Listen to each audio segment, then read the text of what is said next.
Chapter 8 of 12 Years a Slave by Solomon Northup.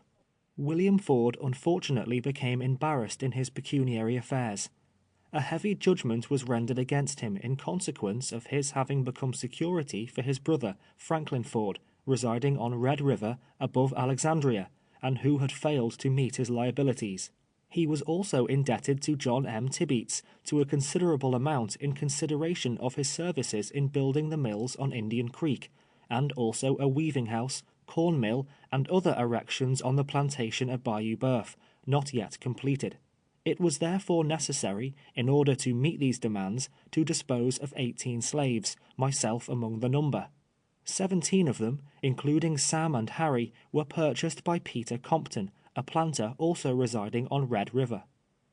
I was sold to Tibeats, in consequence, undoubtedly, of my slight skill as a carpenter. This was in the winter of 1842. The deed of myself from Freeman to Ford, as I ascertained from the public records in New Orleans on my return, was dated June 23, 1841. At the time of my sale to Tibeats, the price agreed to be given for me being more than the debt, Ford took a chattel mortgage of $400.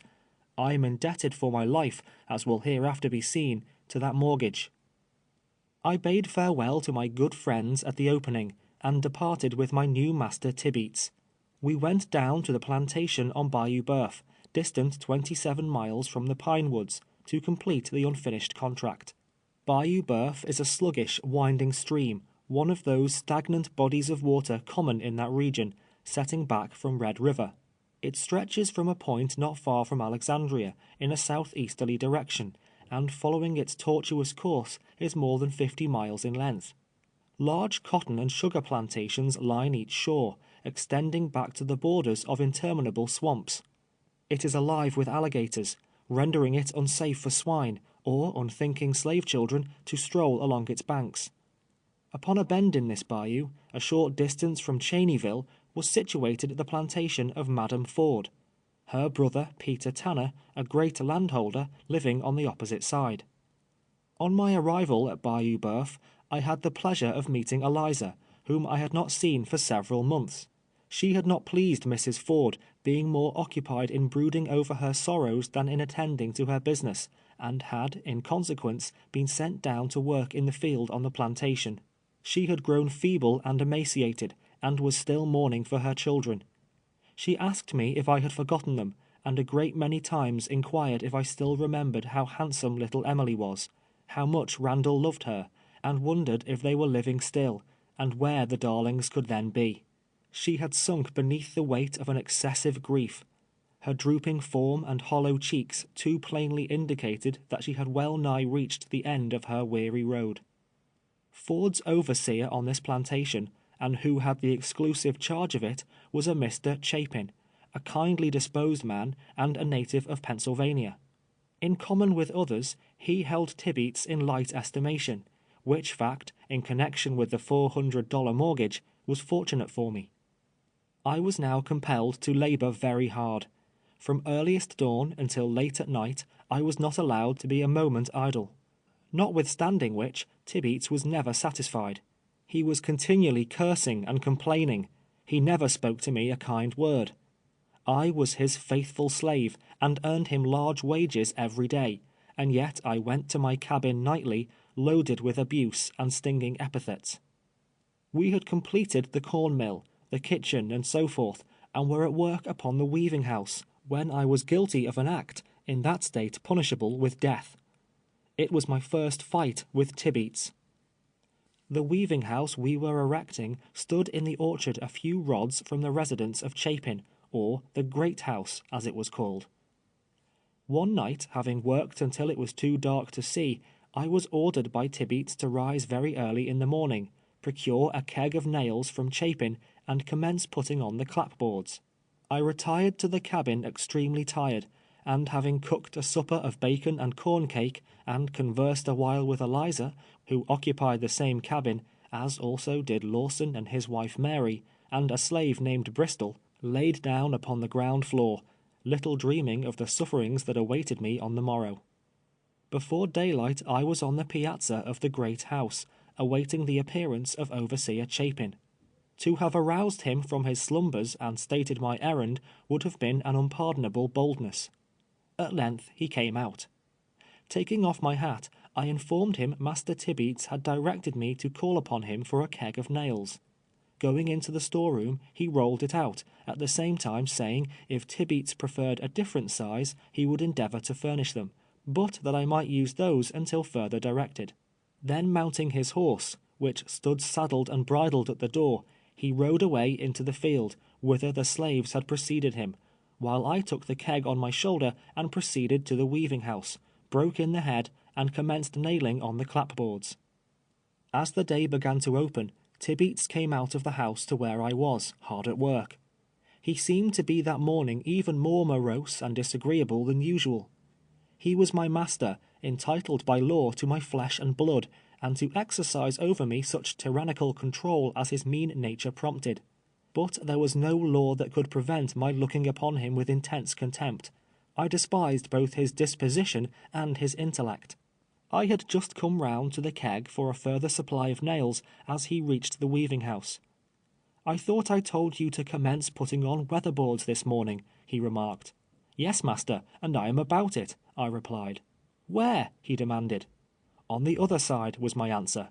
He walked round to the other side, examined my work for a while, muttering to himself in a fault-finding tone. "Didn't I tell you last night to get a keg of nails of Chapin?" he broke forth again. "Yes, master, and so I did, and overseer said he would get another size for you, if you wanted them, when he came back from the field." Tibeats walked to the keg, looked a moment at the contents, then kicked it violently. Coming towards me, in a great passion, he exclaimed, "God damn you! I thought you knowed something." I made answer, "I tried to do as you told me, master. I didn't mean anything wrong. Overseer said—" But he interrupted me with such a flood of curses that I was unable to finish the sentence. At length he ran towards the house, and going to the piazza, took down one of the overseer's whips.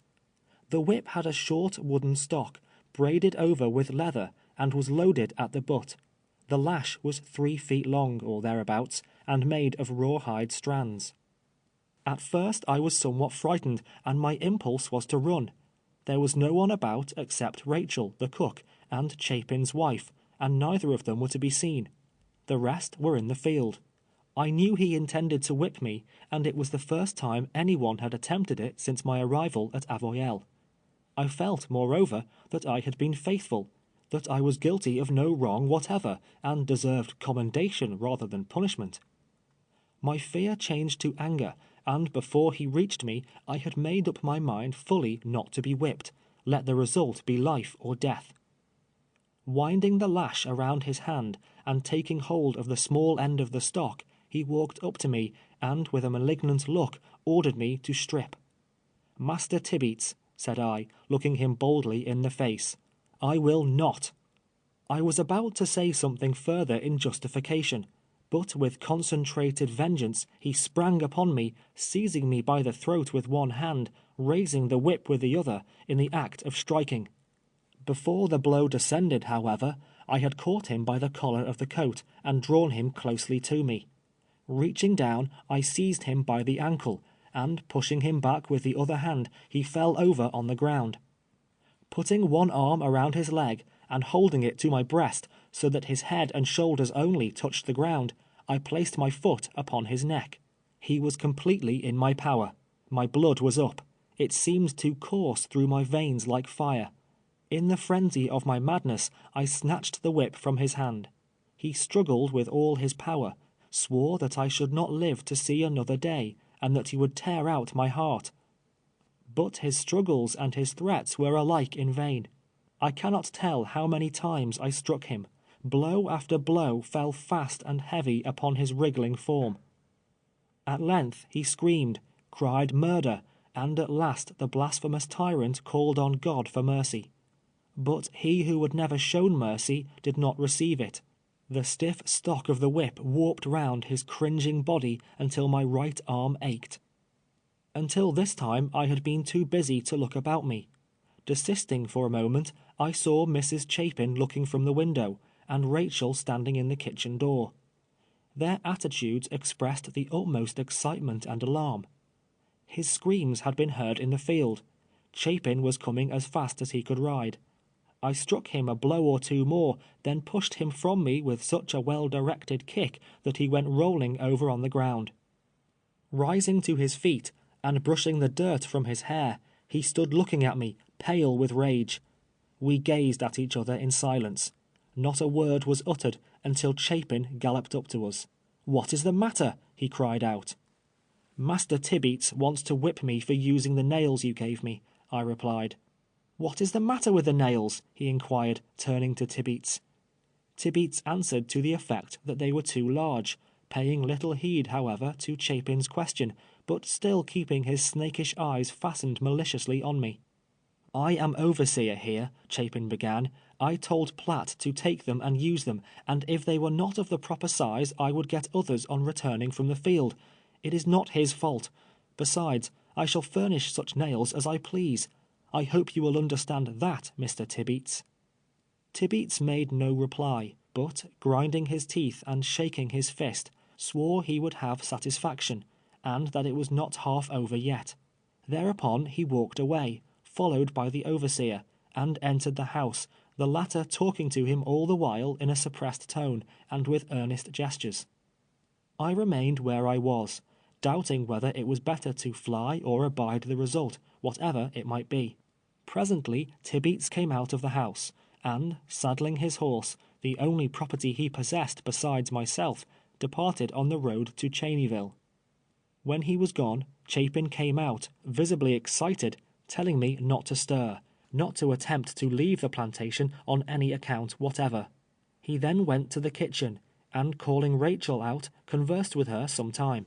Coming back, he again charged me with great earnestness not to run, saying my master was a rascal, that he had left on no good errand, and that there might be trouble before night. But at all events, he insisted upon it, I must not stir. As I stood there, feelings of unutterable agony overwhelmed me. I was conscious that I had subjected myself to unimaginable punishment. The reaction that followed my extreme ebullition of anger produced the most painful sensations of regret. An unfriended, helpless slave, what could I do, what could I say, to justify, in the remotest manner, the heinous act I had committed, of resenting a white man's contumely and abuse? I tried to pray. I tried to beseech my Heavenly Father to sustain me in my sore extremity, but emotion choked my utterance, and I could only bow my head upon my hands and weep. For at least an hour I remained in this situation, finding relief only in tears, when, looking up, I beheld Tibeats, accompanied by 2 horsemen, coming down the bayou. They rode into the yard, jumped from their horses, and approached me with large whips, one of them also carrying a coil of rope. "Cross your hands," commanded Tibeats, with the addition of such a shuddering expression of blasphemy as is not decorous to repeat. "You need not bind me, Master Tibeats, I am ready to go with you anywhere," said I. One of his companions then stepped forward, swearing if I made the least resistance he would break my head, he would tear me limb from limb, he would cut my black throat, and giving wide scope to other similar expressions. Perceiving any importunity altogether vain, I crossed my hands, submitting humbly to whatever disposition they might please to make of me. Thereupon Tibeats tied my wrists, drawing the rope around them with his utmost strength. Then he bound my ankles in the same manner. In the meantime, the other 2 had slipped a cord within my elbows, running it across my back, and tying it firmly. It was utterly impossible to move hand or foot. With a remaining piece of rope, Tibeats made an awkward noose, and placed it about my neck. "Now then," inquired one of Tibeats' companions, "where shall we hang the nigger?" One proposed such a limb, extending from the body of a peach tree, near the spot where we were standing. His comrade objected to it, alleging it would break, and proposed another. Finally, they fixed upon the latter. During this conversation, and all the time they were binding me, I uttered not a word. Overseer Chapin, during the progress of the scene, was walking hastily back and forth on the piazza. Rachel was crying by the kitchen door, and Mrs. Chapin was still looking from the window. Hope died within my heart. Surely my time had come.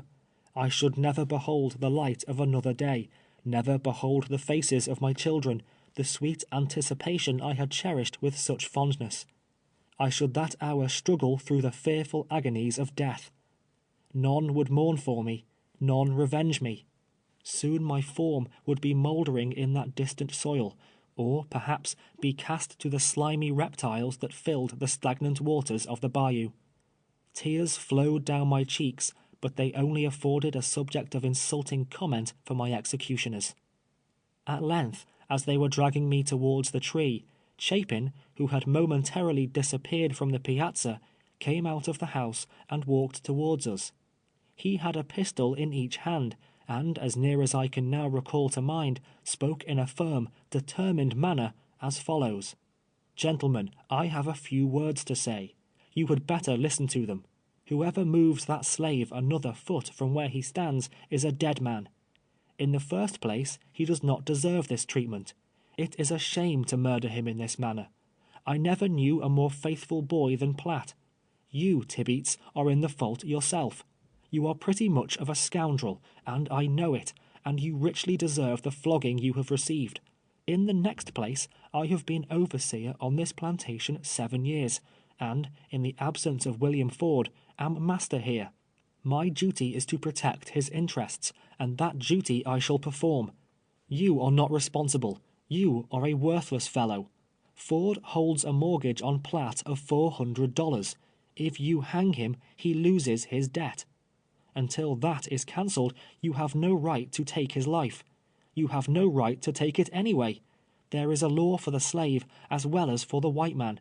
You are no better than a murderer. As for you," addressing Cook and Ramsey, a couple of overseers from neighboring plantations, "as for you, be gone. If you have any regard for your own safety, I say, be gone." Cook and Ramsey, without a further word, mounted their horses and rode away. Tibeats, in a few minutes, evidently in fear and overawed by the decided tone of Chapin, sneaked off like a coward, as he was, and mounting his horse, followed his companions. I remained standing where I was, still bound, with the rope around my neck. As soon as they were gone, Chapin called Rachel, ordering her to run to the field and tell Lawson to hurry to the house without delay, and bring the brown mule with him, an animal much prized for its unusual fleetness. Presently the boy appeared. "Lawson," said Chapin, "you must go to the Pine Woods. Tell your master Ford to come here at once, that he must not delay a single moment. Tell him they are trying to murder Platt. Now hurry, boy. Be at the Pine Woods by noon if you kill the mule." Chapin stepped into the house and wrote a pass. When he returned, Lawson was at the door, mounted on his mule. Receiving the pass, he plied the whip right smartly to the beast, dashed out of the yard, and turning up the bayou on a hard gallop, in less time than it has taken me to describe the scene, was out of sight. End of chapter 8.